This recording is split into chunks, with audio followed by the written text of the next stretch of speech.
Assistant professor के interview में एक सवाल अक्सर पूछा जाता है और सच कहूं तो ये सवाल कई लोगों को थोड़ा नर्वस कर देता है। सवाल है, क्लास में डिसिप्लिन कैसे मेंटेन करेंगे। अब देखिए, इंटरव्यू पैनल ये नहीं सुनना चाहता कि आप डांटेंगे या सजा देंगे।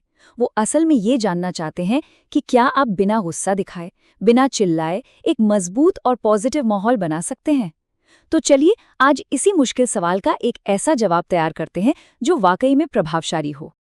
तो असल सवाल यही है ना, कि बिना चिल्लाए, बिना गुस्सा दिखाए क्लास पर कंट्रोल कैसे रखें। ये एक बहुत बड़ी चुनौती है, सिर्फ इंटरव्यू के लिए नहीं बल्कि हर टीचर के लिए। तो आइए इसका एक नया और मैं कहूँगी एक बहुत ही प्रैक्टिकल तरीका समझते हैं। तो सबसे पहले हमें अथॉरिटी यानी अधिकार के सही मतलब को समझना होगा। डिसिप्लिन को नए सिरे से डिफाइन करना होगा। देखिए, हमें डर और सजा वाली पुरानी सोच से आगे बढ़ना है। चलिए एक नई, एक मॉडर्न परिभाषा बनाते हैं जो इंटरव्यू पैनल को भी सोचने पर मजबूर कर दे। देखिए, असली डिसिप्लिन का मतलब कंट्रोल या डर बिल्कुल नहीं है। असल में इसका मतलब है एक ऐसा माहौल बनाना जहां सब कुछ प्रिडिक्टेबल हो, मतलब स्टूडेंट्स को पता हो कि क्या उम्मीद करनी है, जहां रिस्पेक्ट हो और एक पॉजिटिविटी हो। पुरानी सोच क्या थी? सजा दो, गलती हुई रिएक्ट करो। लेकिन नई सोच कहती है नहीं, हमें लर्निंग का एक स्मूथ फ्लो बनाना है, मतलब रिएक्टिव नहीं प्रोएक्टिव होना है। और इस पूरी नई सोच को ना इंटरव्यू में सिर्फ एक लाइन में बताया जा सकता है। ये लाइन बहुत पावरफुल है, इसे याद रखिएगा। मेरे लिए अनुशासन सजा नहीं बल्कि सीखने का एक सहज प्रवाह है। बस ये एक लाइन इंटरव्यू पैनल को बता देती है कि आपका मकसद सजा देना नहीं है बल्कि लर्निंग के रास्ते में आने वाली हर रुकावट को हटाना है। तो सवाल उठता है कि अगर ऊंची आवाज से नहीं तो ये अथॉरिटी आती कहाँ से है? ये कमाई जाती है अपने लगातार शांत और निष्पक्ष व्यवहार से। इसी को हम कहते हैं काम अथॉरिटी फ्रेमवर्क यानी शांत अधिकार। चलिए अब उस फ्रेमवर्क को समझते हैं कि आखिर इसे हासिल कैसे किया जाए। ठीक है, तो इस फ्रेमवर्क को ना थोड़ा करीब से देखते हैं। इसमें 6 बहुत ही प्रैक्टिकल स्टेप्स हैं। स्टेप नंबर 1, पहले 5 मिनट का नियम। क्लास की शुरुआत ही पूरी क्लास का टोन सेट कर देती है, तो शुरू में ही एकदम क्लियर कर दें कि आज का मकसद क्या है। स्टेप 2, स्ट्रेटेजिक पोजिशनिंग, मतलब एक जगह खड़े मत रहिए, क्लास में थोड़ा घूमते रहिए। इससे ध्यान बटा रहता है और कंट्रोल बना रहता है। तीसरा, और ये पॉइंट बहुत बहुत जरूरी है, अपनी आवाज धीमी रखें। शांत और स्थिर आवाज अथॉरिटी दिखाती है, जबकि तेज आवाज वो इनसिक्योरिटी दिखाती है। चौथा है आई कॉन्टैक्ट ट्रायंगुलेशन, मतलब समय समय पर क्लास के 3 अलग अलग कोनों में देखिए। इससे पूरी क्लास को लगता है कि वो शामिल हैं। पांचवा, बिहेवियरल सिग्नल्स, बिना कुछ बोले अनुशासन कायम करना। कभी कभी सिर्फ एक हाथ का इशारा या एक छोटा सा पॉज डांटने से कहीं ज्यादा असरदार होता है। और आखिर में छठा स्टेप, माइक्रो एंगेजमेंट। हर 10-12 मिनट में स्टूडेंट से कोई छोटी सी एक्टिविटी करवाइए। इससे उनका ध्यान भटकने का चांस ही कम हो जाता है। चलिए, थियोरी तो हो गई, अब बात करते हैं प्रैक्टिकल सिचुएशन की। मान लीजिए कोई मुश्किल सिचुएशन आ गई, कोई स्टूडेंट डिस्टर्ब कर रहा है, तो इस शांत अधिकार को असल में कैसे इस्तेमाल करना है। तो जब कोई स्टूडेंट क्लास में डिस्टर्ब करे तो इसे मैच्योरिटी से संभालने के ये 5 कदम हैं। पहला, एकदम से रिएक्ट मत कीजिए, पहले बस देखिए क्या ये एक बार की गलती है या ये एक पैटर्न बन गया है। दूसरा, प्रॉक्सिमिटी कंट्रोल, मतलब कुछ मत बोलिए, बस शांत भाव से उस स्टूडेंट के पास जाकर खड़े हो जाइए। यकीन मानिए सिर्फ आपकी मौजूदगी ही बिहेवियर बदलने के लिए काफ़ी होती है। तीसरा, द साइलेंट पॉज, पढ़ाते पढ़ाते अचानक 3 सेकंड के लिए चुप हो जाइए।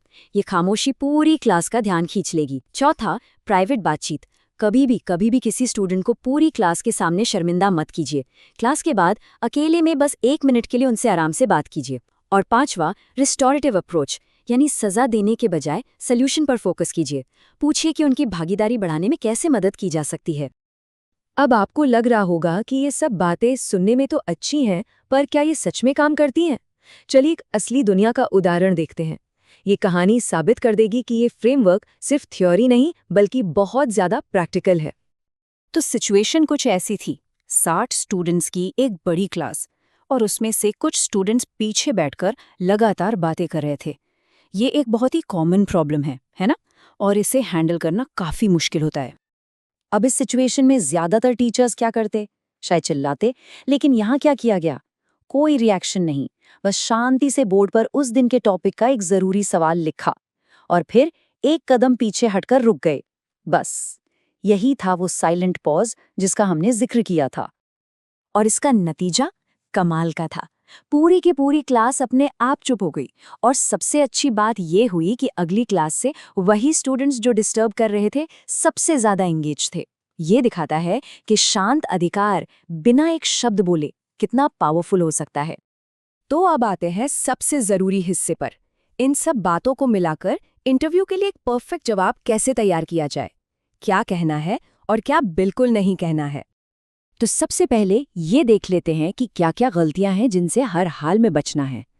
जैसे कि ऊंची आवाज में बात करना या गुस्सा दिखाना, स्टूडेंट्स की सबके सामने आलोचना करना, नियम बनाना लेकिन खुद ही उन्हें लगातार फॉलो ना करना, या फिर बिना किसी एंगेजमेंट के लंबे लंबे लेक्चर देना।